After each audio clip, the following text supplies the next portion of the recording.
Assalamualaikum warahmatullahi wabarakatuh. Waalaikumsalam warahmatullahi wabarakatuh. Innal hamdalillah nahmaduhu wa nasta'inuhu wa nastaghfiruh wa na'udzu billahi min syururi anfusina wa min sayyiati a'malina. May yahdihillahu fala mudilla lahu wa may yudlil fala hadiya lahu. Asyhadu an la ilaha illallah wahdahu la syarika lah wa asyhadu anna Muhammadan abduhu wa rasuluh. Allahumma sholli ala nabiyyina Muhammad wa ala alihi wa sahbihi ajma'in, amma ba'd.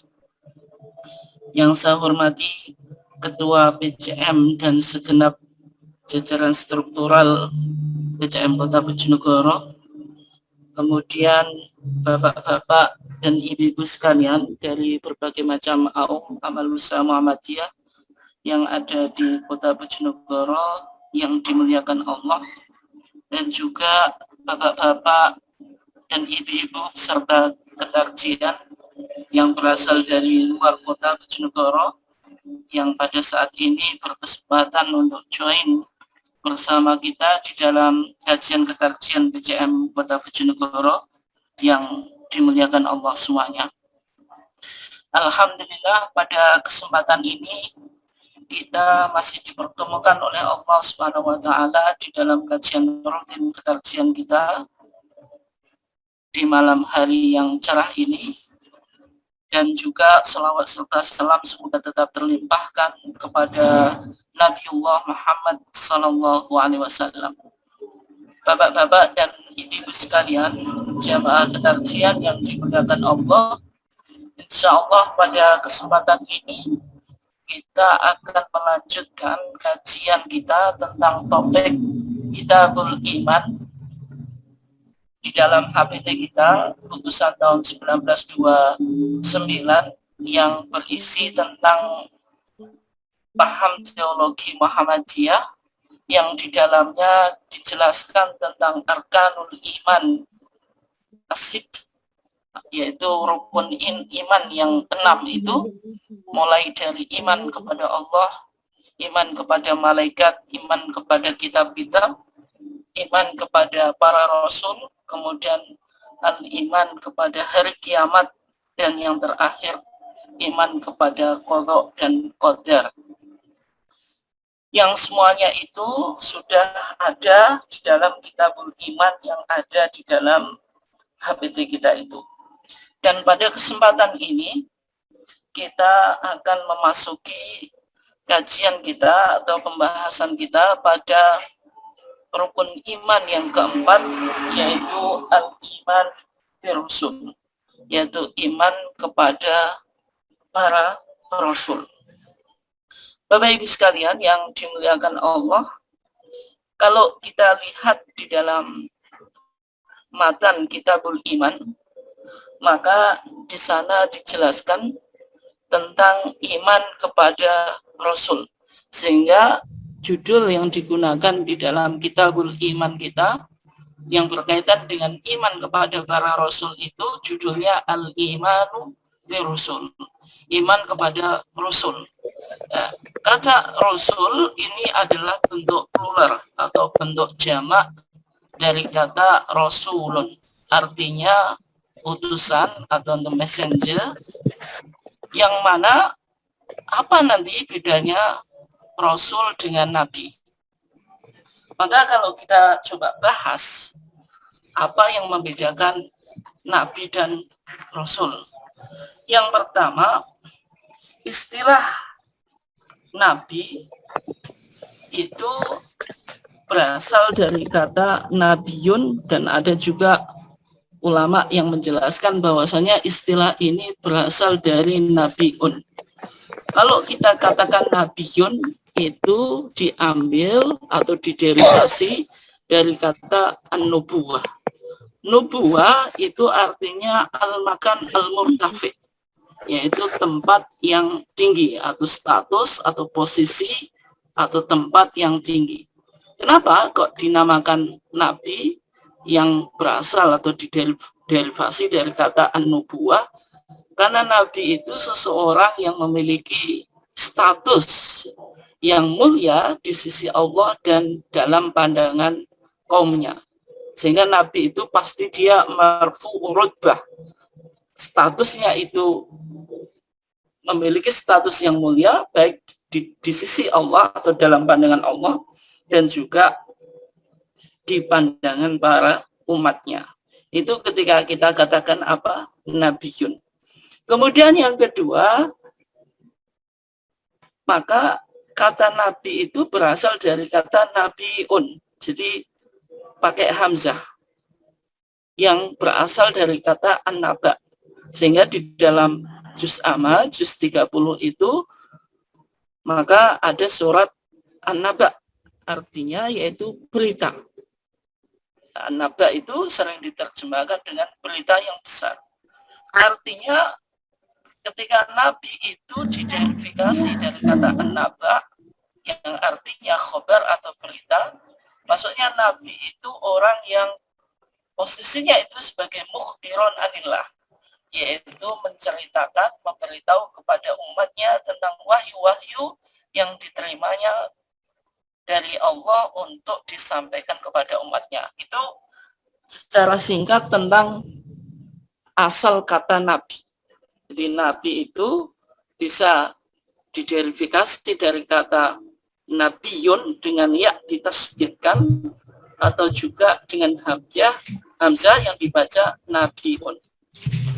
Itu secara etimologi.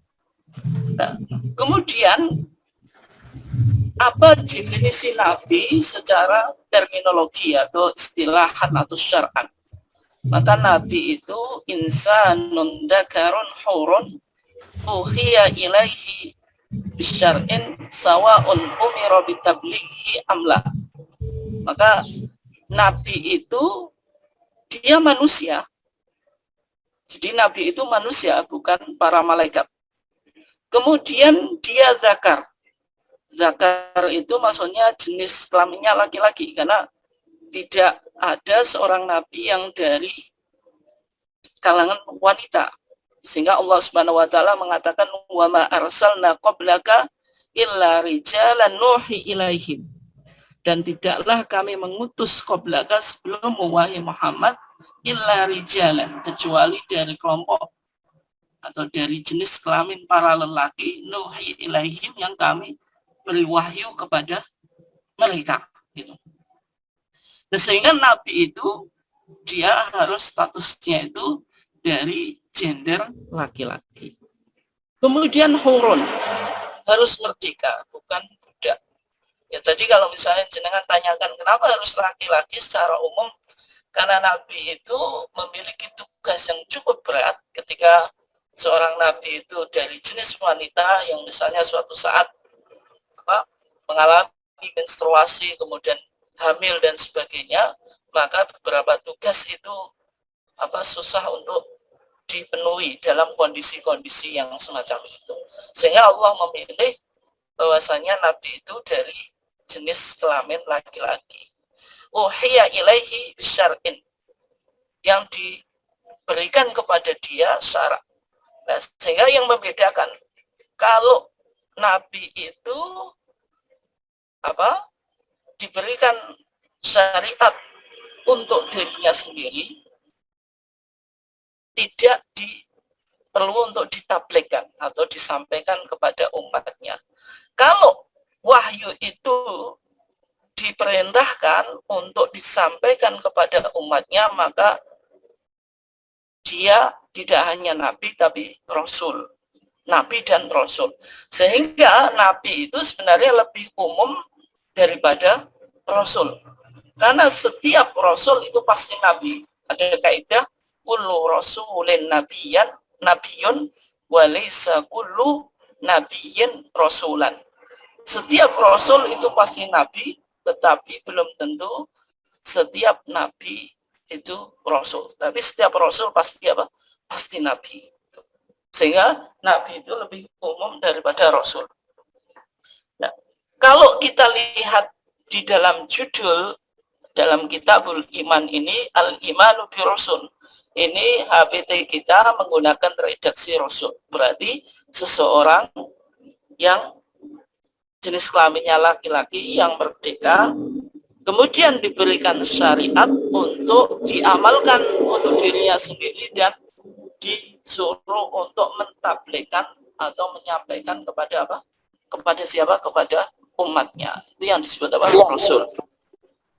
Kemudian di dalam HPT kita dijelaskan dalam matan Kitabul Iman, maka dikatakan yajibu alaina an nu'mina bi anna Allaha al-hakima.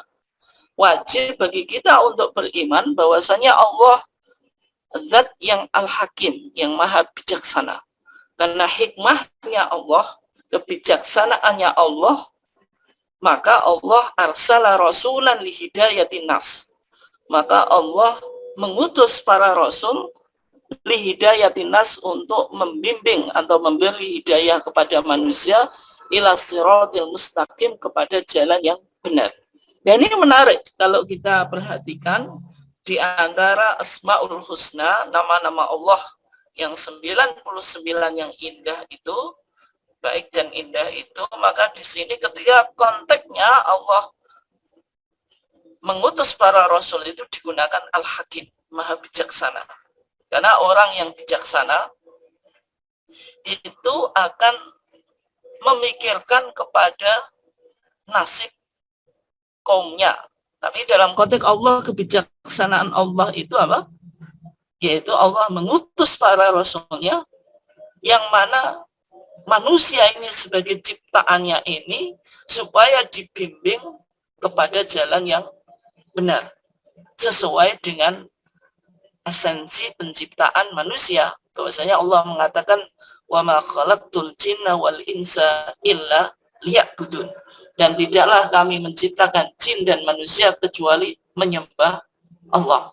Nah, kebijaksanaannya Allah ini memberikan apa? Memberikan hikmah. Allah itu mengutus para rasul, yang mana nanti di sini dijelaskan tugasnya rasul itu lihidayatin nas, kepada apa? Kepada as-sirat al-mustaqim. Kemudian dijelaskan rasul itu memiliki dua tugas. Yang pertama, mubasysyirin wa mungdirin, yaitu memberi kabar gembira, wa mungdirin, dan memberi apa? Peringatan. Ketika sudah para rasul sudah memberikan kabar gembira dan peringatan, nanti kabar gembira ini berupa surga, berupa kenikmatan apa di sisi Allah. Kemudian mungdir, memberi peringatan terhadap neraka dan siksanya. Setelah itu li'alla yakuna linnasi 'ala Allahi hujjatun ba'da rasul. Ketika itu, ketika sudah datang rasul kepada suatu kaum, maka manusia tidak bisa memiliki argumentasi nanti di yaumul hisab untuk apa? Untuk mengelak daripada hisab Allah. Karena Allah Subhanahu wa taala sudah mengutus para rasul kepada mereka. Sehingga kalau kita simpulkan, Bapak Ibu sekalian yang dimuliakan Allah, dari matan atau teks HPT tadi, bisa kita simpulkan bahwasanya tujuan Allah mengutus para rasul itu apa? Memberi hidayah kepada jalan yang benar, kepada as-sirat al-mustaqim tadi, yaitu kepada Islam. Sehingga di dalam Al-Fatihah kita, setiap kita sholat itu, kita senantiasa meminta konsistensi kita kepada jalan ketauhidan ini, kepada jalan yang lurus ini. Maka kita senantiasa mengatakan apa? Ihdinas siratal mustaqim. Ya Allah, tunjukkanlah kepadaku kepada jalan yang benar. Nah, tujuannya para rasul diutus itu apa? Memberi hidayah kepada jalan yang benar. Kemudian tugasnya, para rasul itu memiliki dua tugas. Yang pertama, mereka sebagai mubasysyirin atau giving glad tidings, memberi kabar gembira atau good news. Ini yang pertama, memberi kabar gembira barang siapa yang taat kepada mereka dan taat kepada Allah, maka Allah akan menjanjikan kepada mereka apa? Surga. Kemudian mungdirin sebagai warners, memberi peringatan kepada siapa yang tidak mentaati Allah dan kepada Rasulnya, nanti di yaumul hisab akan diberikan balasan berupa an-nar, yaitu neraka. Kemudian final dari pengutusan para rasul itu sebagai hujah. Ketika suatu bangsa itu sudah diutus seorang rasul, maka mereka sudah tidak bisa memiliki hujah di hadapan Allah pada yaumul hisab nanti. Karena apa? Rasul itu rusulan mubasyirina wa mundhirina li'alla yakuna 'alan nasi hujjatun ba'da rasul. Itu yang dikatakan Al-Qur'an. Rasul itu memberikan kabar gembira dan memberikan peringatan supaya manusia itu ketika sudah kedatangan para rasul, mereka tidak memiliki apologi atau meminta maaf di depan Allah karena kesalahan-kesalahan yang mereka lakukan di dunia pada saat yaumul hisab. Sehingga ketika sebuah bangsa itu sudah diutus seorang rasul, maka mereka sudah tidak memiliki argumentasi untuk mengelak terhadap yaumul hisab nanti pada hari kiamat. Karena intinya nanti kita temukan ayat bahwasanya Allah itu mengutus setiap rasul di setiap umat. Walaqad ba'atsna fi kulli ummatin rasulan. Dan sungguh kami telah mengutus setiap umat, setiap bangsa itu rasulan. Artinya setiap bangsa dan setiap umat itu memiliki rasul. Nah, kemudian Bapak Ibu sekalian yang dimuliakan Allah, meskipun kita tadi sudah kasih pengantar tentang definisi rasul sebagaimana yang diungkapkan oleh para ulama di dalam kitab-kitab tauhid atau kitab-kitab akidah atau kitab-kitab ilmu kalam, tetapi di dalam HPT kita sebenarnya HPT kita itu juga memberikan definisi. HPT Kitabul Iman kita juga memberikan definisi tentang para rasul itu. Yaitu siapa rasul itu? Maka di dalam teks HPT kita di sana dijelaskan tentang definisi para rasul. Yang pertama dijelaskan wa rasuluhum basyarun mithluna. Rasul itu adalah basyarun, adalah manusia. Mithluna, seperti kita. Jadi basyarun, jadi sebagaimana yang kita katakan tadi bahwasanya rasul itu insanun atau basyarun, manusia. Artinya bukan malaikat, bukan apa? Bukan jin. Sehingga Rasulullah SAW itu mengatakan tentang sosok kebesarannya, tentang sosok kemanusiaan Rasulullah itu dengan mengatakan qul innama ana basyarun mithlukum yuha ilayya. Qul, katakanlah wahai Muhammad, innama ana basyarun mithlukum. Sesungguhnya saya manusia seperti kamu sekalian, tapi yuha ilayya, yang membedakan Nabi itu diberikan wahyu. Ayat ini penting, nanti kita coba hubungkan dengan definisi Rasul yang dikemukakan oleh HPT kita. Maka dikatakan di sana wa rasuluhum basyarun mithluna. Rasul itu adalah manusia mithluna seperti kami. Artinya yaquluna ta'am wa yashrabuna wa yamshuna. Para rasul itu adalah apa? Makan, minum, wa yamshuna fil aswaq, dan berjalan di pasar atau berinteraksi secara sosial.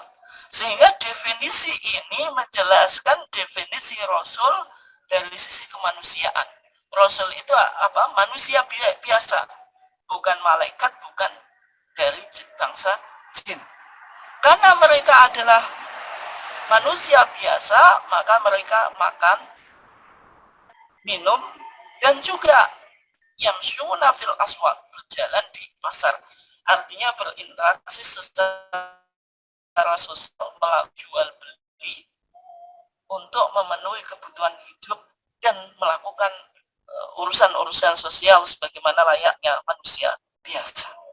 Maka ketika para rasul itu yamshuna fil aswaq, mereka berjalan di pasar, artinya berinteraksi secara sosial, ini terkadang membuat ragu kaumnya atau umatnya. Sehingga di dalam surah Al-Furqan dikatakan mali hadza rasuli yaquluna ta'ama wa yamshi fil aswaq. Bagaimana seorang rasul itu makan makanan seperti makanan kita, kemudian mereka berjalan di pasar. Karena dalam pandangan umatnya, mereka memahami bahasanya seorang rasul ini pasti bukan manusia biasa karena dipilih oleh Allah.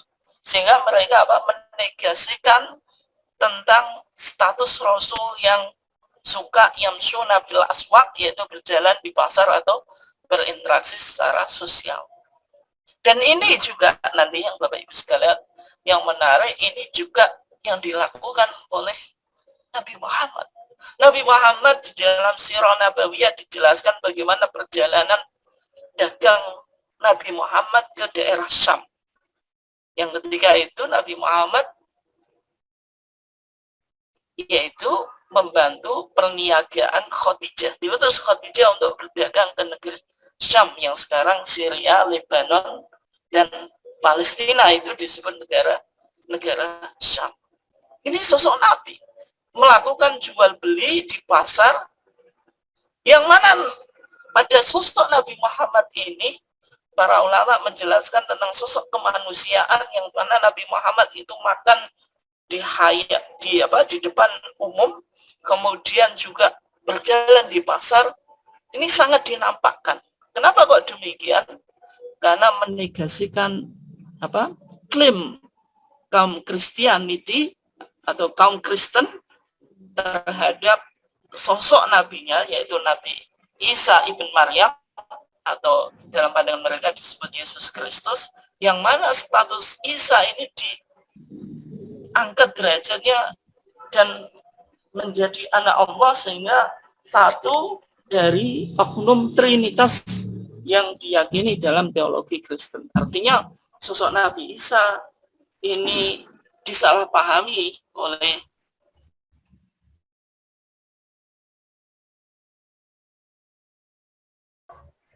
dan seolah menafikan kemanusiaannya. Sehingga ketika periodisasi kenabian Nabi Muhammad menampakkan tentang sosok manusia biasa. Sehingga Al-Quran sendiri mengatakan tadi, Kul innama ana basyarun mithlukum yuha ilayya, sesungguhnya saya adalah manusia seperti kamu. Artinya Nabi Muhammad juga makan, minum, tidur, dan melakukan interaksi sosial di dalam kehidupannya. Ini definisi Rasul dari sisi kemanusiaannya. Kemudian berikutnya Matan Habiti kita menjelaskan tentang definisi Rasul dari sisi kewahyuan. Ini yang membedakan para Rasul dengan manusia biasa. Maka di sana dijelaskan istofahumullahu risalatihi. Allah memilih mereka untuk menyampaikan risalah Allah, waqtasahum bi an awha ilaihim ma awha. Dan Allah mengkhususkan mereka dengan mewahyukan kepada mereka apa yang diwahyukan. Ini artinya menarik. Berarti Rasul itu meskipun mereka adalah manusia biasa, tetapi mereka dipilih oleh Allah untuk menyampaikan risalah Allah kepada umatnya, waqtasahum bi an auha ilaihi ma auha. Dan Allah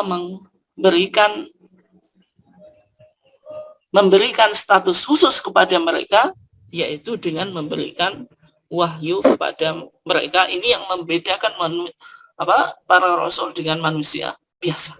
Artinya kalau para rasul itu dipilih oleh Allah, maka risalah atau nubuwah itu laisat muktasabah. Ini sebagaimana yang dipahami oleh akidah Ahlussunnah wal Jamaah termasuk Muhammadiyah. Artinya kenabian dan kerasulan itu tidak bisa dicapai oleh seseorang melalui ijtihad dan ibadah yang betul-betul ibadah kepada Allah. Artinya kalau kita misalnya ingin jadi seorang rasul atau nabi, kita melakukan ibadah yang betul-betul dalam atau mendekatkan diri kepada Allah dengan sedekat-dekatnya, kemudian Allah akan memilih kita untuk menjadi nabi dan rasul. Itu tidak bisa. Karena ketika kita bicara tentang pemilihan seseorang dijadikan nabi dan rasul dalam pandangan Ahlus Sunnah wal Jamaah, itu hak prerogatif Allah. Hanya Allah saja yang memiliki hak untuk memilih siapa yang dipilih untuk dijadikan rasul dan diturunkan kepada dia atau kepada mereka wahyu. Sehingga dari teks HPT ini atau teks Kitabul Iman ini bisa kita definisikan bahwasanya rasul itu dari sisi kewahyuan manusia yang dipilih oleh Allah untuk menyampaikan risalah atau message dan diberi keistimewaan dengan wahyu atau revelation. Ini yang ada hubungannya dengan ayat dalam surat Al-Kahfi ayat 11 tadi, Qul innama ana basyarun mithlukum yuha ilayya. Qul, katakanlah wahai Muhammad, innama ana basyarun mithlukum, sesungguhnya saya hanyalah manusia biasa, mithlukum, seperti kamu sekalian, artinya makan dan minum dan melakukan interaksi sosial. Tadi ini berarti dari sisi kemanusiaan. Kemudian dijelaskan yuha ilayya annama ilahukum ilahu wahid, yang saya diberikan wahyu oleh Allah untuk menegaskan bahwasanya Tuhan kamu sekalian adalah Tuhan yang bersifat monoteistik atau satu Tuhan. Artinya ini mengajarkan konsep monoteisme atau ajaran tauhid. Ini artinya Al-Quran, ayat Al-Quran ini menjelaskan tentang sisi kewahyuan bahwasanya Rasul itu adalah atau Nabi Muhammad itu adalah manusia yang diberikan oleh Allah Subhanahu wa taala wahyu untuk disampaikan umatnya. Oke, ini berarti definisi Rasul yang bisa kita ekstrak atau bisa kita simpulkan dari teks Kitabul Iman kita. Kemudian Bapak Ibu sekalian yang dimuliakan Allah, berikutnya di dalam matan Kitabul Iman kita dijelaskan tentang sifat-sifat wajib bagi Rasul. Artinya ketika para Rasul itu meskipun mereka manusia biasa, mereka makan, mereka minum, mereka berinteraksi secara sosial, melakukan jual beli untuk memenuhi kebutuhan hidup dan sebagainya, tetapi seorang Rasul itu harus memiliki sifat-sifat yang harus terpenuhi. Nah, ini sebagaimana di dalam Aqidah Asy'ariyah dijelaskan, ini yang disebut sebagai sifat-sifat wajib bagi Rasul. Artinya semua Rasul itu harus terpenuhi 4 sifat ini. Yang pertama, wahum shadiqun. Mereka itu harus memiliki integritas moral yang baik. Artinya mereka harus jujur. Jujur fil qaul wal fi'l. Jujur di dalam perbuatan dan perkataan. Artinya tidak mungkin seorang Rasul itu memiliki sifat al-kidhbu atau pembohong, atau Rasul itu al-kadhib atau kadzab, banyak pembohong. Itu tidak boleh. Sehingga ketika Al-Quran menjelaskan tentang para Rasul, banyak nanti ketika Al-Quran berbicara tentang sosok Nabi Ibrahim, sosok Nabi Ismail, sosok Nabi Idris, di dalam beberapa ayat itu, tapi intinya dikatakan ditutup bahwasanya para nabi ini siddiqon nabiyah, seorang nabi yang benar, seorang nabi yang jujur. Misalnya ketika sosok Nabi Ibrahim dijelaskan siapa? Wadkur fil kitabi Ibrahim annahu kana siddiqon nabiyya. Perhatikanlah akan Nabi Ibrahim dalam kitab, sesungguhnya dia adalah siddiq, seorang yang benar. nabiyan, seorang nabi. Artinya semua rasul itu adalah as-shadiqun, yaitu mereka memiliki integritas moral secara baik. Mereka tidak mungkin berbohong dalam tindakan atau ucapan.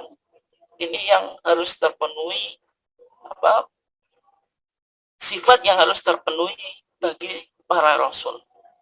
Yang kedua adalah umana, yaitu mereka harus amanah, terpercaya.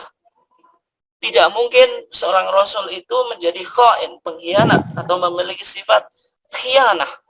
Ketika diberikan sebuah urusan, maka akan mengemban atau tugas itu sesuai apa yang diamanahkan.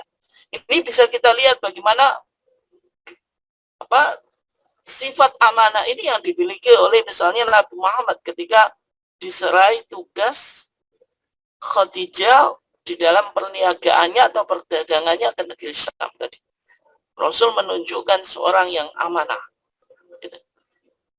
Nabi Muhammad itu bahkan sebelum beliau diangkat Nabi dan Rasul itu sudah terkenal sebagai Al-Amin. Orang yang terpercaya atau truthful oleh kaumnya sendiri, meskipun di kaumnya masih ada yang mengingkari. Artinya amanah ini harus terpenuhi, sifat yang harus terpenuhi pada pribadi seorang Rasul. Dan Nabi Muhammad tidak juga melakukan pengkhianatan terhadap risalah yang diberikan oleh Allah untuk disampaikan kepada umatnya.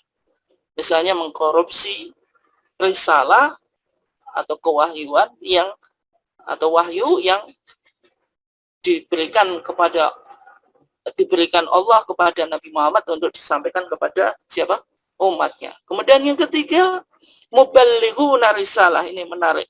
Muballighuna risalah. Mereka menyampaikan risalah. Para rasul itu muballigh. Para rasul itu adalah muballigh, gitu. Yaitu menyampaikan risalah, menyampaikan ajaran Islam ini kepada umatnya. Karena para rasul itu muballigh, Nabi Muhammad juga menganjurkan kepada kita untuk menjadi muballigh. Maka hadis yang cukup terkenal itu Nabi Muhammad SAW bersabda, "Ballighu anni walau ayat." Ballighu, sampaikanlah kamu sekalian anni dari ajaranku walau ayatan, walaupun satu ayat. Kita bisa satu ayat dari Quran ini perlu untuk kita sampaikan kepada masyarakat, kepada umat. Sehingga di dalam konteks Muhammadiyah pun ada majelis tabligh. Majelis tabligh itu artinya majelis yang mengemban visi sebagaimana sifat wajib bagi Rasul, bahwasanya mereka itu muballighuna risalah. Mereka menyampaikan risalah. Dalam konteks bermuhammadiyah pun setiap warga Muhammadiyah itu muballigh. Semua kita muballigh. Karena dengan kita masuk di Muhammadiyah ini artinya kita memiliki pandangan bahwasanya kita adalah penyampai ajaran Allah dan Rasul apapun profesi kita. Sehingga ada ungkapan yang menarik, nahnu du'at qabla kulli syai'. Kita adalah para dai sebelum profesi apapun. Ini yang perlu ditanamkan di kaum Muhammadiyah atau di Muhammadiyah secara umum, tidak hanya di kaum, tapi harus ditanamkan jiwa sebagai seorang mubaligh bagi warga Muhammadiyah. Bahwasanya apapun profesi kita, bahwasanya profesi awal kita itu mubaligh. Sehingga kalau kita misalnya menjadi guru, itu profesi intinya itu mubaligh. Guru itu hanya profesi setelah mubaligh, atau profesi yang tidak inti, tapi profesi intinya harus mubaligh dulu, gitu. Ketika jenengan bekerja di rumah sakit misalnya, harus menjadi mubaligh sebelum menjadi karyawan rumah sakit, baik perawat, dokter ataupun yang lainnya. Ini harus ditanamkan dalam artian ketika kita memahami bahwasanya tugas pokok kita sebagai umat Islam karena meniru tugas yang mulia para nabi dan rasul, mereka adalah muballighuna risalah, maka Islam ini betul-betul akan memberikan kontribusi yang positif terhadap kehidupan dunia ini dan kehidupan keberagamaan. Artinya kita menjadikan dakwah itu profesi yang pertama, bukan profesi sampingan. Yang menjadi masalah Bapak Ibu sekalian, seolah-olah kan kita di Muhammadiyah ini ya profesi sampingan lah, daripada nganggur kita di Muhammadiyah saja. Kan tidak semacam itu. Justru profesi utama kita itu ya sebagai mubalik itu misalnya jadi takmir masjid itu profesi sampingan. Profesi awalnya tidak semacam itu. Kan nggak benar. Ya seharusnya jadi takmir itu ya profesi yang pertama, bahwasanya dia sebagai apa, mubalik. Kemudian yang berikutnya, sifat-sifat wajib bagi para rasul itu yafhamuna wa yufhimun. Ini yang disebut futona. Futona itu cerdas. Futona itu maksudnya apa? Yafhamuna, mereka dapat memahami. Tidak mungkin seorang nabi itu adalah juhala atau jahil atau juhal. Itu tidak mungkin. Berarti nabi itu cerdas di dalam berkomunikasi secara intelektual dalam segala bidang. Ini yang penting gitu. Sehingga ketika ada permasalahan, umat itu bisa merespon dan memberikan jawaban secara solutif. Itu para nabi. Mereka yafhamun. Mereka dapat memahami. Sehingga dalam konteks modern, mungkin konteks bermuhammadiyah, kenapa kok jargon Muhammadiyah itu Islam berkemajuan sekarang? Ini ternyata Islam berkemajuan itu punya akarnya dari nasihat Mbah Ahmad Dahlan. Mbah Ahmad Dahlan sering menasihatkan kepada para santrinya atau para muridnya itu, dadiyo awakmu kiai sing kemajuan. Kiai sing kemajuan itu maksudnya kiai yang cerdas, melek terhadap isu-isu kontemporer dan isu-isu kekinian. Sehingga kita di dalam Muhammadiyah itu kan tasdidnya kan dua. Tidak secara kholafi. Salafi itu dalam konteks ibadah dan akidah. Yang kedua tajdid dalam konteks muamalah duniawiyah itu tajdidnya kholafi dalam arti mendinamisasi sesuai dengan konteks kekinian. Ini yang membedakan Muhammadiyah dengan kelompok-kelompok yang lain. Di satu sisi bisa sangat salafi, di satu sisi sangat kholafi. Ini masalah yang penting yang perlu kita pahami. Sehingga di Ahmad dan Kiai kemajuan ini artinya dia yang yafhamun, yang mereka bisa memahami, wa yufhimun, dan memahamkan. Ya, sosok Nabi itu penting.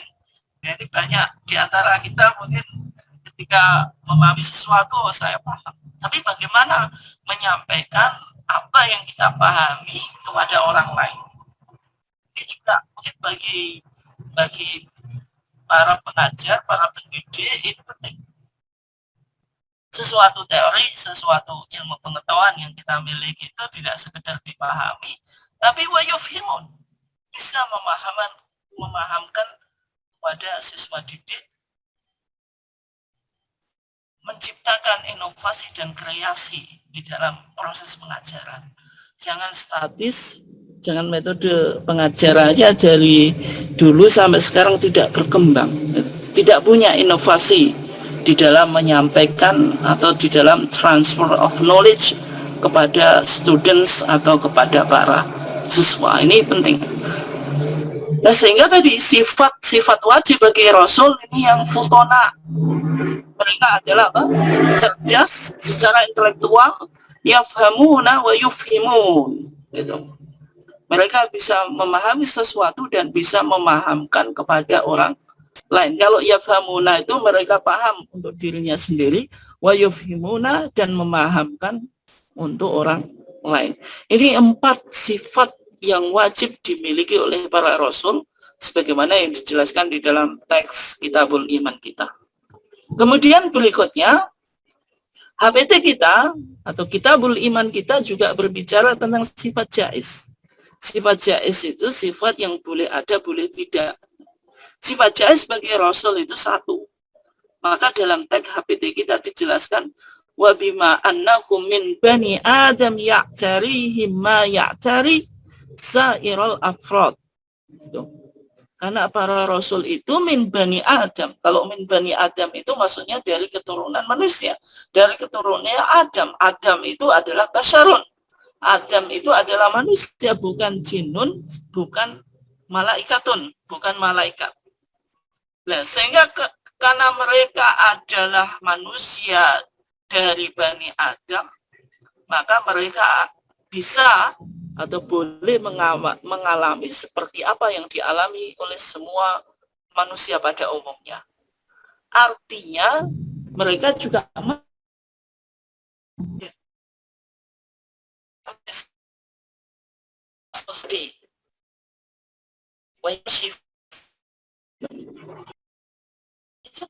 kalau kita memahami kita 5 masalah dalam Muhammadiyah itu yang menjadi paradigma pemikiran Muhammadiyah itu kan diantaranya mahwadin, kemudian mahya dunia, apa itu dunia. Ketika Muhammadiyah mendefinisikan yang disebut dunia itu apa? Al-umur allati lam yub'ats li ajliha al-anbiya. Yaitu perkara-perkara yang bukan menjadi inti atau tugas para rasul. Itu yang digunakan dalil itu apa? Antum a'la kamu yang lebih profesional, yang lebih mengerti terhadap perkara duniaanmu. Hadis ini kan muncul, kalau menarik, muncul atau aspek urut dalam hadis ini kan ketika itu Nabi lewat di ladang petani kurma yang mana talqih penyerbukan kurma tidak secara alami, dalam arti dikawinkan. Kalau kita nggak ada kurma yang biasa kita lakukan itu, kalau jenengan punya salak itu kan kita cari apa? Cari kembang salak yang jantan, kemudian kita kawinkan dengan yang betina atau yang itu. Nah, itu yang dilakukan oleh para petani kurma. Nabi bilang tidak usah, biarlah terjadi penyerbukan secara dengan lewat angin dengan hewan. Nah, ketika itu setelah ketika mereka ya Rasulullah hakada wa hakada ya Rasulullah dulu engkau bikin. Ketika itu Rasulullah menjelaskan antum dunia yang mana mengelola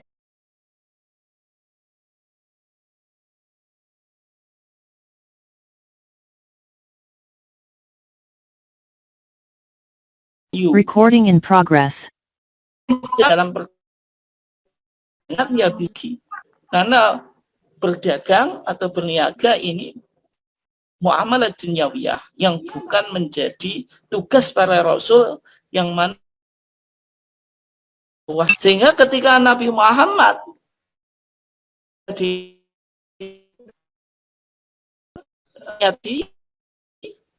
terjadi kesalahan dalam konteks ini boleh. Ini yang disebut apa? Sifat jaiz bagi para rasul. Tetapi dijelaskan mukaromathum syaratnya apa? Tidak mengurangi martabat status mereka yang luhur. Artinya Nabi dan Rasul ketika mereka mengalami seperti apa yang dialami oleh manusia, memiliki sifat kekurangan, maka syaratnya tidak boleh kekurangan ini menyebabkan status mereka yang luhur itu menjadi hilang. Nah, maksudnya apa? Maksudnya ada beberapa pandangan di kalangan para ulama, meskipun ini belum difatwakan dan belum ada teks yang jelas di dalam HPT kita. Misalnya ada yang mengatakan Nabi Syu'aib itu kana dhoriron, dia adalah buta. Kemudian misalnya Nabi Ayub itu diuji oleh Allah dengan penyakit, kemudian sampai keluar dari tubuhnya ini cacing cacing ataupun yang lainnya. Ini sebagian para ulama, keterangan-keterangan ini menyebabkan status kemuliaannya itu hilang. Oleh sebab itu sebagian ulama menafikan adanya penyakit-penyakit yang dialami oleh para rasul ini yang menghilangkan status kemuliaan mereka. Ketika misalnya seorang nabi itu memiliki penyakit yang menyebabkan umatnya jijik, pasti dakwahnya tidak mungkin berhasil. Meskipun mereka boleh sakit, tetapi sakitnya itu dalam arti tidak sampai mengakibatkan status kemuliaan mereka hilang. Sebagian ulama ada yang menafsirkan semacam itu, ini yang dimaksud dengan mimala yamussu karamatahum fi marati bihim al-aliyah. Misalnya sosok Nabi Muhammad itu juga tidur, tetapi tidurnya Nabi Muhammad dengan tidur kita berbeda. Saya dalam hadis Aisyah itu dikatakan, ya Rasulullah, kamu itu tidur. Maka Nabi mengatakan, ya Aisyah, inna ainaya tanamani walakin la yanamu qalbi. Ya Aisyah, kedua mataku ini tidur, tetapi hati saya tidak tidur. Artinya selalu berinteraksi dan berkoneksi kepada Allah Subhanahu wa taala. Oke. Bapak Ibu sekalian yang dimuliakan Allah, selanjutnya di dalam teks Kitabul Iman kita menjelaskan tentang nama-nama para rasul yang wajib kita imani secara tafsili atau secara detail, kemudian ada di antara mereka yang boleh kita imani secara mujmal atau secara secara global. Yang pertama, nama-nama para rasul yang dijelaskan di dalam Al-Quran. Jadi ada nama-nama para rasul yang dijelaskan namanya di dalam Al-Quran. Itu ada 25 nama. Sehingga dalam teks HPT kita dikatakan wa minar rasul alladzina waradat asma'uhum fil Quran. Di antara para rasul yang dijelaskan nama-nama mereka di dalam Al-Quran, yang pertama Adam, Idris, Nuh, Hud, Saleh, Ibrahim, Ismail, Ishak, Yakub, Yusuf, Lut, Ayub, Syu'aib, Musa, Harun, Dzulkifli, Dawud, Sulaiman, Ilyas, Ilyasa, Yunus, Zakaria, Yahya, Isa, Muhammad alaihimus salatu wassalam. Ini 25 nama para rasul yang wajib kita imani secara tafsili, secara detail. Artinya seorang muslim paling tidak tahu namanya, meskipun tidak tahu sejarahnya secara khusus. Misalnya Nabi Yusuf itu dia hidup di mana, kemudian bagaimana ceritanya, itu tidak wajib. Tapi minimal yang perlu untuk kita ketahui, karena kita beriman kepada Nabi Muhammad dan kepada Rasul-Rasul sebelum Nabi Muhammad, maka yang wajib untuk kita imani imanan tafsilian, minimal kita tahu nama-nama para Rasul yang jumlahnya itu 25 yang disebutkan secara eksplisit di dalam Al-Quran. Gitu. Kemudian yang kedua, kita boleh beriman secara mujmal atau secara global. Karena Allah Subhanahu wa taala mengatakan wa rusulan qad qasasnahum 'alaika min qablu wa rasulan lam naqsushum 'alaik. Kata Allah, wa rasulan, dan kepada rasul qad qasasnahum 'alaik, sungguh kami telah menceritakan tentang mereka alaika kepada engkau ya Muhammad min qablu sebelummu wa rusulan lam naqsushum alaik. Dan ada juga para rasul yang kami belum menceritakan mereka kepadamu wahai Muhammad. Artinya ada para rasul yang tidak diceritakan oleh Allah kepada Nabi Muhammad melalui wahyu atau di dalam Al-Quran. Nah, intinya setiap umat itu pasti ada rasul. Kalau kita lihat di dalam teks Kitabul Iman kita ini menarik. Maka di sana dikatakan wa minhum ma lam yaqsushumullahu alaina. Di antara para rasul itu ada para rasul yang Allah Subhanahu wa taala belum menarasikan cerita mereka kepada kita. Maka dijelaskan wa in min ummatin illa khala fiha nadhir. Tidak ada satu umat atau satu bangsa pun kecuali di sana ada nadhir, ada pemberi peringatan, maksudnya ada rasul. Sebagaimana ayat tadi, walaqad ba'atsna fi kulli ummatin rasulan, dan sungguh kami telah mengutus setiap umat itu rasulan. Intinya setiap komunitas manusia itu ada rasulnya. Maka dalam surat Al-Fatir ayat 24 Allah Subhanahu wa taala juga mengatakan inna arsalnaka bil haqqi basyira wa nadhira. Wahai Muhammad, sesungguhnya kami telah mengutus engkau bil haqqi dengan kebenaran.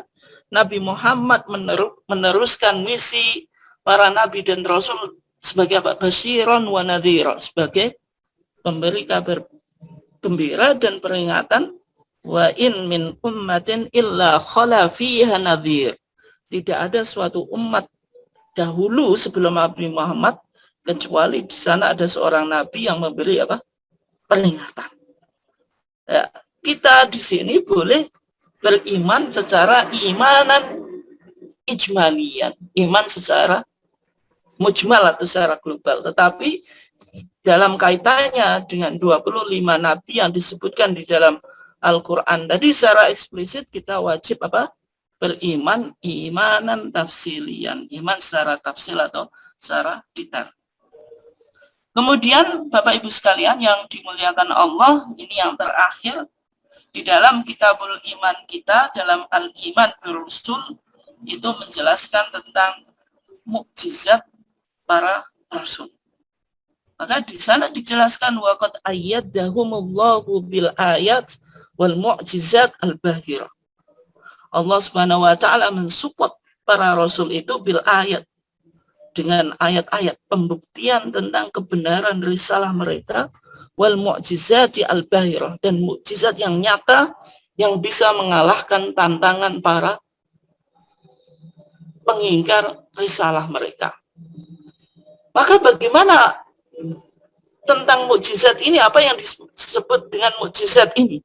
Bagaimana kita disuruh untuk beriman kepada mukjizat ini? Sebelumnya kita coba pahami apa definisi mukjizat. Mukjizat itu kekuatan ilahiyah yang menyimpang dari hukum-hukum kebiasaan atau hukum adat atau natural law. Jadi ada kekuatan yang itu ilahiyah. Kalau ilahiyah itu maksudnya bukan kekuatan kauniyah atau hukum alam yang menyimpang dari hukum-hukum kebiasaan atau adat atau natural law. Misalnya secara fisika ketika kita menjatuhkan benda itu pasti jatuhnya ke bawah karena ada hukum gravitasi. Ini hukum alam atau natural law. Tapi hukum ini dalam konsep mukjizat, benda yang dijatuhkan itu tidak harus jatuhnya ke bawah. Bisa jadi jatuh ke atas, bisa jadi jatuh ke samping atau yang lainnya. Artinya menyalahi hukum adat. Misalnya kita menetapkan api itu pasti sifatnya panas, tapi dalam konsep mukjizat belum tentu api itu panas. Sifat api panas itu bisa menjadi dingin, sebagaimana nanti kita kaji ketika Nabi Ibrahim dibakar karena menghancurkan patung-patung Nabi Raja Namrud. Sehingga Mukjizat itu amrun khariqun lil adah, suatu kejadian yang supranatural yang kontras dengan hukum adat atau natural law. Maka di sini dijelaskan bagaimana kita beriman kepada mukjizat. Maka dijelaskan la syakka lidhi aqlin salim. Tidak ada keraguan bagi orang yang memiliki akal yang sehat. Bagi akal yang sehat, ini penting. Artinya orang yang beriman itu bisa menerima mukjizat yang dialami oleh para rasul. Di anna mimma tanawaluhu al-qudrah ilahiyah. Bahwasanya kekuatan Allah, kita kan dulu sudah mengkaji tentang al-iman billah. Allah itu memiliki sifat kudrah. Keinginan, kekuatan Allah itu kekuatan yang supranatural, yang absolut, tidak mungkin dikalahkan oleh kekuatan-kekuatan yang lain. Maka kudrah ilahiyah, kekuatan Allah ini antustiro, bisa melahirkan umuran khariqatan lil adah, perkara yang kontras dengan hukum adat, khasalat ala aidi anbiya'illah, yang terjadi di tangan-tangan para nabi. Maksudnya mukjizat ini dialami oleh para nabi. Kemudian coba kita pahami kenapa Allah Subhanahu wa taala memberikan mukjizat kepada para rasul. Maka dijelaskan di sini. Ada 3 tujuan Allah Subhanahu wa taala memberikan mukjizat kepada para rasul. Yang pertama, ta'yidan li risalatihim, menguatkan risalah atau misi para rasul. Ini yang pertama. Yang kedua, wa mu'jizatan ala mu'aridhihim, menundukkan lawan-lawan mereka. Yang ketiga, wa ayatan limungkirihi, ayat atau bukti atau tanda kebenaran terhadap yang mengingkarinya. Ini penting. Misalnya contoh, Nabi Muhammad SAW diberikan wahyu yang berupa Al-Quran. Yang menarik, bangsa Arab, bangsa yang Allah Subhanahu wa taala mengutus nabi, itu ummatun ummiyatun, bangsa yang illiterate, tidak bisa membaca dan menulis. Tetapi Nabi Muhammad diberikan wahyu yang berupa Al-Quran. Al-Quran itu secara literal dari kata qara'a yaqra'u Qur'anan, atau qira'atan atau Qur'anan, artinya sesuatu yang dibaca. Artinya ini mukjizat yang berupa literasi. Sehingga Nabi Muhammad itu membawa perubahan yang luar biasa, revolusi keilmuan yang ada di dunia Arab. Bagaimana umat yang buta huruf, kemudian wahyunya itu berupa Al-Quran yang dibaca. Ini ada revolusi ilmu pengetahuan. Dan ketika Al-Quran itu turun, maka banyak bangsa Arab, karena secara bahasa, secara sastra Al-Quran itu luar biasa, secara balaghiyah, yang mana bangsa Arab itu meskipun mereka umat ummiyah, tetapi mereka memiliki tradisi tentang syair. Sangat hebat di dalam bersenandung atau bersyiiran atau berpuisi. Sehingga beberapa ayat Al-Quran itu ditantang dan dibuktikan dari segi linguistik bagaimana kekuatan bahasanya itu. Sehingga Al-Quran menantang, memberikan challenge kepada umat-umat Nabi Muhammad untuk membuat sebuah karya yang sama dengan Al-Quran. Wa in kuntum fi raibin mimma nazzalna ala abdina fa'tu bi suratin min mithli wad'u syuhada'akum min dunillahi in kuntum shadiqin, dalam Al-Baqarah itu. Jika kamu sekalian merasa skeptis terhadap apa yang kami turunkan kepada Nabi Muhammad yang berupa Al-Quran tadi, fa'tu bi suratin, buatlah satu surat saja. Wad'u syuhada'akum min dunillah, minta supportlah bantuan-bantuanmu, para ahli linguistik, para ahli sastra, selain Allah, in kuntum shadiqin, jika klaim kamu itu benar. Ini artinya Al-Quran juga menjadi mukjizat dan menjadi tanda bagi orang-orang yang tidak menerimanya sebagai mukjizat. Jadi tujuan Allah Subhanahu wa taala memberikan mukjizat kepada para rasul itu, yang pertama menguatkan risalah atau misi para rasul, yang kedua menundukkan lawan-lawan mereka, yang ketiga ayat atau tanda atau bukti kebenaran terhadap yang mereka ingkari. Kemudian Bapak Ibu sekalian yang dimuliakan Allah, kalau kita bahas tadi tentang mulai dari definisi mukjizat, tujuannya, kemudian contoh-contoh mukjizat yang wajib kita imani di dalam Al-Quran itu bagaimana? Yang pertama, Al-Quran menjelaskan tentang beberapa mukjizat. Yang pertama, min adami ikhraqin nar li Ibrahim. Mukjizat itu misalnya api tidak membakar Nabi Ibrahim. Padahal sifat api tadi kan membakar. Dan mukjizat ini kekuatan supranatural yang kontras dengan hukum alam. Maka sifat api membakar itu bisa jadi api itu tidak membakar. Maka dalam konteks Nabi Ibrahim itu Allah Subhanahu wa taala menceritakan tentang mukjizat Nabi Ibrahim itu, maka api yang awalnya itu adalah sifatnya membakar, maka dalam konteks Nabi Ibrahim Allah Subhanahu wa taala mengatakan, "Qulna," kami mengatakan, "ya naru, wahai api, kuni jadilah kamu bardan, dingin, wasalaman, dan membawa keselamatan ala Ibrahim, atas Nabi Ibrahim." Ini artinya api yang hukum adatnya atau secara natural law itu membakar, tapi karena ini mukjizat, yang mana mukjizat itu hukum yang kontras dengan hukum adat, maka api itu bisa tidak membakar. Yang kedua, inqilabul asa thu'bana lil Musa, yaitu tongkat Nabi Musa itu bisa berubah menjadi ular dan juga memakan ular-ular yang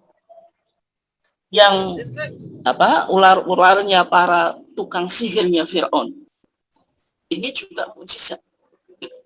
Kemudian juga dijelaskan kalau di HPT lama kita itu ada insyiqaqul qamar li Muhammad, yaitu bulan itu bisa terpecah. Ini salah satu mukjizat Nabi Muhammad, tetapi di dalam HPT kita yang Bapak Ibu sekalian kayak yang diterbitkan secara umum itu, ini direvisi atau diganti dengan inzalul Quran, yaitu Al-Quran itu diturunkan kepada Nabi Muhammad, ini berupa mukjizat. Al-Quran itu buku yang luar biasa atau kitab yang luar biasa secara bahasa, secara isi atau konten dan sebagainya. Itu bisa dibuktikan melalui ilmu pengetahuan dan juga secara dan bahasa atau sastranya juga luar biasa.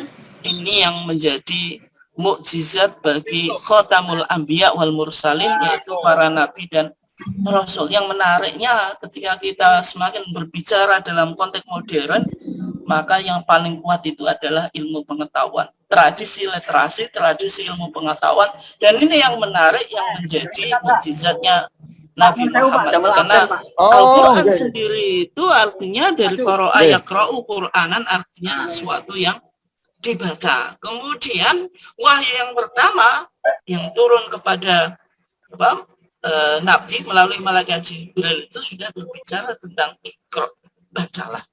Ketika kita bicara baca atau membaca, ini artinya menunjukkan bahwasanya Nabi Muhammad ingin melakukan revolusi keilmuan, bagaimana umat Islam ini bisa menjadi umat yang memiliki ilmu pengetahuan, menguasai teknologi sebagaimana di dalam konteks modern ini.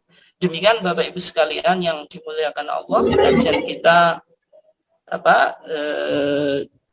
kajian ketarjian kita di BCM Kota Bojonegoro ini, dan untuk selanjutnya saya berikan kesempatan Bapak Ibu sekalian untuk menyampaikan tanggapan, komentar atau juga pertanyaan tentang topik yang kita kaji dan diskusikan bersama pada malam hari ini.